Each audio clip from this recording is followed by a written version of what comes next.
Hi, my name is Julia Ocoma. I'm from grade 11 of the senior high school, and I'm an OBE scholar.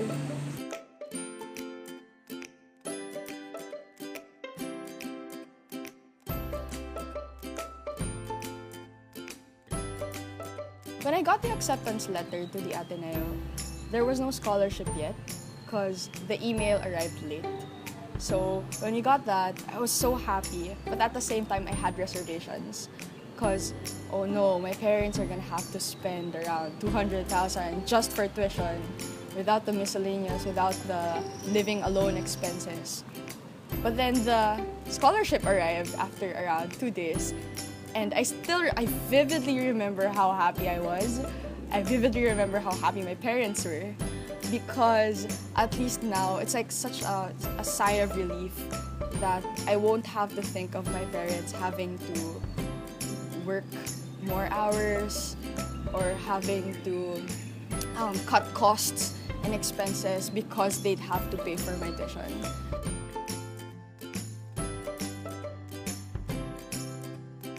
It's very empowering, really, to be one of the first senior high school female students, because essentially it's like you showing the grade 10 students from last year what females can do or who females are, because most of them are just alienated to the idea of having females.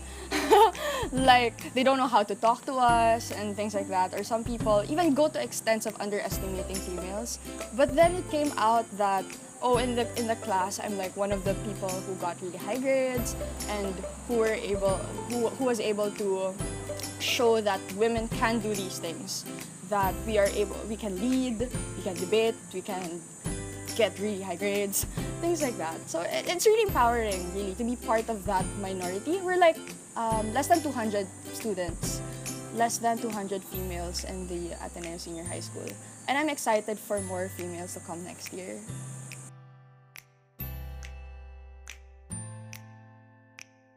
Apart from being a student, I'm an active debater.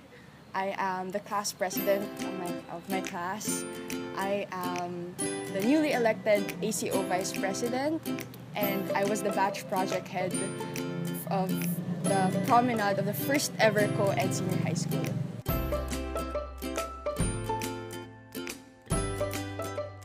I mean, it's the first prom of the ASHS, right? It's the first co-ed prom. So I really felt that pressure of having to have that benchmark for all the other proms. And as the first female batch project head, it wasn't that easy because some people kinda underestimated it. But then, through the help of my team, we were able to adjust to that, and we were able to have a really, really successful prom. I'm just so happy about it. My coaches said that the Cambridge Schools British Parliamentary competition was the biggest and the farthest competition that the Ateneo debaters have joined in for its 20 years of existence. So as the first girl, as the first female in the batch of Ateneo debaters to be able to reach the semifinals and the grand finals, because in the semifinals we pushed through, we were part of the top 2 teams who got to the grands. So just imagine the joy that we had that time, because out of the 52 teams all over the world, we were part of the top 4. We didn't get the championship, but it's okay. I mean, like, we were so grateful, we were so happy. And I think that would be one of the highlights of my debate career. I'm not really sure because I want everything. Oh no! Like, I want to be a doctor, a lawyer, a teacher, a businesswoman, a philanthropist, a humanitarian, a diplomat. Like, I love international relations. And I don't know, I want to be like, you know, one of those people in Doctors Without Borders, those people who go to Syria to help, things like that. So I'm just really, really ambitious as of now, and I'm still trying to gauge my choices. I think what inspires me is the idea that I have to achieve my potentials so that I could help other people more. It's more of like, I can't give what I do not have. So I first have to fully develop myself and as much as possible push myself to my limits to know what I can do. So that once I know what I can do, that's when I could extend myself more and be able to help more people to the best of my capabilities.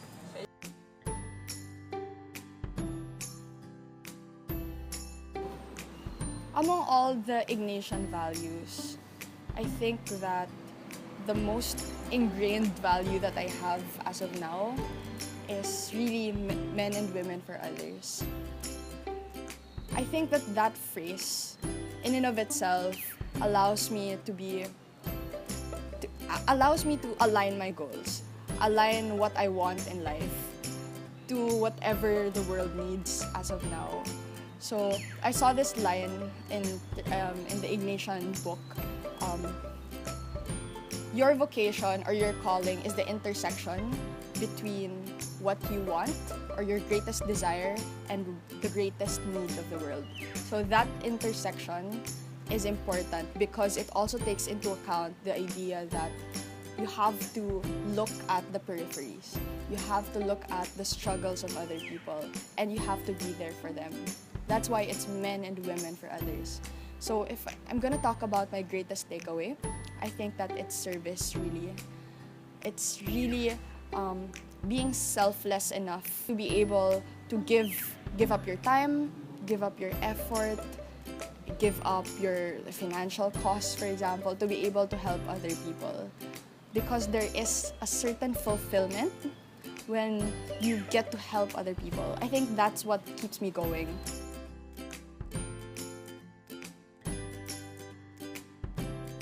I'd like to say thank you to the Order of the Blue Eagles donors. Thank you very much for picking me as your scholar. I'm really grateful, and I want you to know that it was all worth it.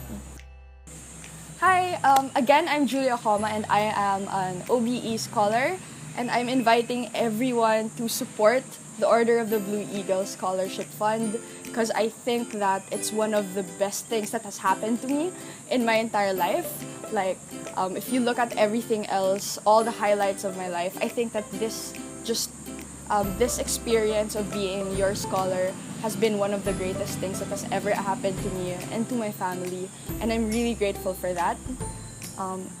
Please support the scholarship fund, support the OBE scholars because it's really worth it. I tell you that these people that you're picking are really working hard and are really we are doing our best so that you guys would have your share or your